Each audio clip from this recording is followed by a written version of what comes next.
Hey, Judge, if you want to do a lightning round, we could just talk short. We're capable, believe it or not. All right, let's start with a lightning round question. A viewer in Northeast Minneapolis wants to know about crime on the light rail and what the legislature, if anything, is going to do about it. Senator Hoffman, start with you. So I think we should really increase the ability that the Metro Police have. It's a good group of people, and we need to absolutely build their capacity higher, Judge. Thank you. I'm against Senator crime. Abeler? You're against crime. Okay, all right, we'll take that. We've had in the past questions from viewers dealing with the issue of the regent selection process and what does that look like in this session? Senator Abeler, we'll start with you. Oh my, we have to pick. We have to pick four. This is one of the most challenging and personally least.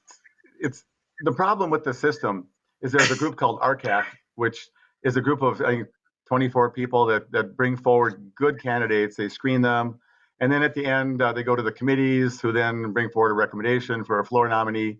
And at the end, anybody can be nominated from the floor. If we can get rid of the floor nomination process, the system will work well. Otherwise, the governor should just appoint him and be done with it. Agreed.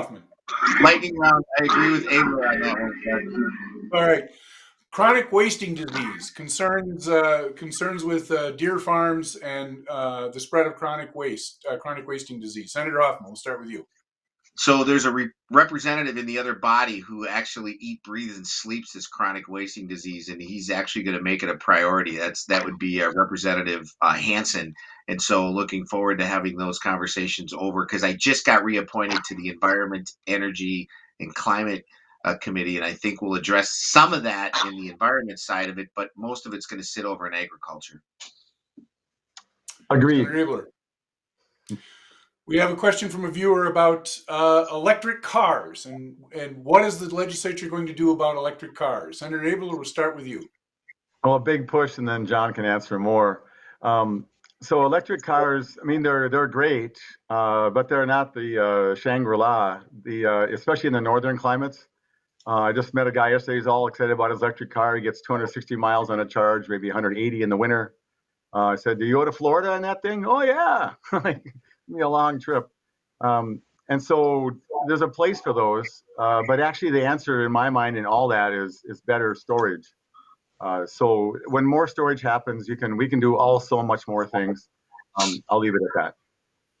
Senator Hoffman. Spot on. Battery storage is a big issue. You also have a capacity problem here. We don't have the infrastructure to be able to support it. And then the third thing is, our leased vehicle sales tax, also in our gas tax. The more and more you have in that, how are you going to offset the fact that we're going to absolutely lose revenue from the gas tanks in that? Now, I'm not saying I'm for that, but I'm just putting that out that that's going to be a problem, judges, revenue. You wouldn't mind taxing the rich people that have electric cars. See, this is Judge Barry and I. He's like, I said the top 1% don't pay enough in taxes. And for the last 10 years, he and I have done like joint town hall hearings. And it's like, and then of course, then the next spot, Jason Hoffman wants to do the top 1%, but there's not enough 1%ers around anymore. They all move. So did I get that right, Jim? That's perfect. Yeah. It's nice when you could present the other guest's argument. It saves time. Let's go to another question that we touched on earlier, but we didn't actually get to the end of the page. And this viewer is reminding of this and wants to know: are we in fact going to enact something that will involve ending the taxation of Social Security benefits? Senator Hoffman. Yes, matter of fact, there's 4 bills out there. I'm one of the co-authors on one of them. Yes.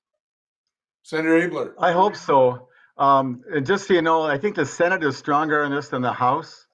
And so there's some senators who have vowed that we're going to do it. And so hopefully in this way, this bill, the Senate, in this situation, the Senate can lead the way and drag the House along. The governor did a limited repeal, needs to be fully repealed. We have a viewer who wants to know about higher education and what the budget for the University of Minnesota and the state college system is likely to look like. Senator Abeler, we'll go to you first. Shockingly, in a budget that spent over $20 billion, the governor gave $65 million a year to Minnesota State. I don't know what the U number was, but I presume it was similarly light.